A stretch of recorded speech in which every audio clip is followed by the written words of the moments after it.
നേതാവിന് വിട നൽകാൻ ബാരാമതിയിൽ ജനസാഗരം. ഔദ്യോഗിക ബഹുമതികളോടെയുള്ള സംസ്കാരം ഇന്ന് നടക്കും.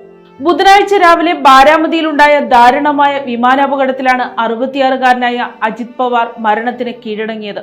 മുംബൈയിൽ നിന്നും ബാരാമതിയിലേക്ക് വരികയായിരുന്ന ബോംബാർഡിയർ ലിയർജെറ്റ് വിമാനം ലാൻഡിങ്ങിന് തൊട്ടു മുൻപ് തകർന്നു വീഴുകയായിരുന്നു. അജിത് പവാറിനൊപ്പം 2 പൈലറ്റുമാരും സുരക്ഷാ ഉദ്യോഗസ്ഥരും ഫ്ലൈറ്റ് അറ്റൻഡന്റും അപകടത്തിൽ മരിച്ചു.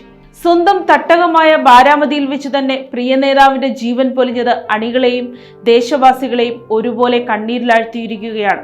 അപകട വാർത്തയറിഞ്ഞ് ആയിരക്കണക്കിന് ആളുകളാണ് ബാരാമതിയിലെ വിദ്യാപ്രതിഷ്ഠാൻ ക്യാമ്പസിലേക്ക് ഒഴുകിയെത്തുന്നത്. മഹാരാഷ്ട്ര സർക്കാർ 3 ദിവസത്തെ ഔദ്യോഗിക ദുഃഖാചരണം പ്രഖ്യാപിച്ചു. അജിത് പവാറിന്റെ ഭൗതിക ശരീരം ഇന്ന് രാവിലെ 9 മണിയോടെ വിലാപയാത്രയായി ബാരാമതി നഗരത്തിലൂടെ വിദ്യാപ്രതിഷ്ഠാൻ ഗ്രൗണ്ടിലേക്ക് കൊണ്ടുവരും. തുടർന്ന് രാവിലെ 11 മണിക്ക് പൂർണ്ണ ഔദ്യോഗിക ബഹുമതികളോടെ സംസ്കാര ചടങ്ങുകൾ നടക്കും. കേന്ദ്ര ആഭ്യന്തരമന്ത്രി അമിത് ഷാ, മഹാരാഷ്ട്ര മുഖ്യമന്ത്രി ദേവേന്ദ്ര ഫഡ്നാവിസ്, ഏക്നാഥ് ഷിൻഡെ തുടങ്ങിയ പ്രമുഖ നേതാക്കൾ അന്തിമോപചാരം അർപ്പിക്കാനായി ബാരാമതിയിൽ എത്തിച്ചേരും. പൈലറ്റുമാരായ captain Sumit Kapoor, captain Sambhav Pathak, flight assistant Pinki Mali, PSO Vidip Jadhav എന്നിവരാണ് അപകടത്തിൽ മരിച്ച മറ്റുള്ളവർ. മൂടൽമഞ്ഞ് കാരണമാണ് വിമാനം അപകടത്തിൽപ്പെട്ടതെന്നാണ് പ്രാഥമിക നിഗമനം. എങ്കിലും കൃത്യമായ കാരണം കണ്ടെത്താൻ എയർക്രാഫ്റ്റ് ആക്സിഡന്റ് ഇൻവെസ്റ്റിഗേഷൻ ബ്യൂറോ അന്വേഷണം ആരംഭിച്ചിട്ടുണ്ട്.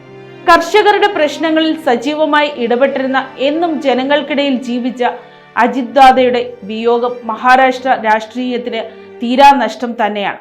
News desk, Kottarakkara media.